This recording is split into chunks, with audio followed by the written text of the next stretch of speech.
on the computer and an IBA submits and they're issued a solution number. Does that make sense? Mm-hmm. Getting someone started is taking someone through a process where by the time they're finished going through that process, they become a licensed, competent, independent team player, team leader. I'm going to say that until I die.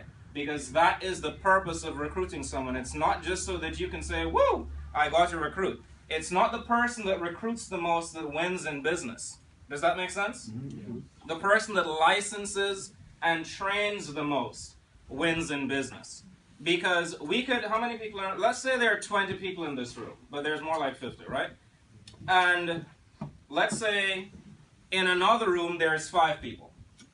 If no one in here gets licensed, but in the room that has 5 people, all 5 get licensed, which room is the best room to be in? 5 licenses. The 5 licenses.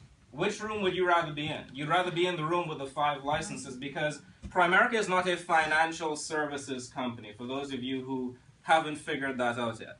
Primerica is a financial services distribution company. Does that make sense? There's a key difference there. One of the biggest mistakes I made when I was first recruited, sharing my mistakes so you don't make them, all right? One of the biggest mistakes I made was I looked at myself as a financial advisor. You're not a financial advisor. I'm sorry to break the news to you, even though I'm licensed to be that. You're not a financial advisor. You're in the distribution of financial products. That's the business that you're in.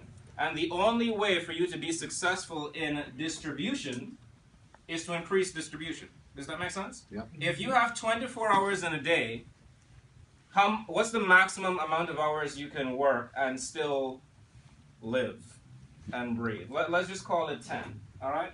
Because you need to spend time with your family, sleep, eat, all that stuff, right? But if you go recruit and train 10 people who get licensed, you just added 100 hours, man hours, to your day. Does that make sense? Mm-hmm.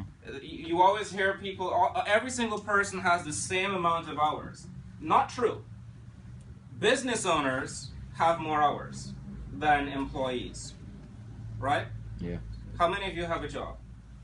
Good. You have 24 hours in a day. But the company that you're working for, the guy who owns the company that you're working for, calculate how many employees he has, how many co-workers you have.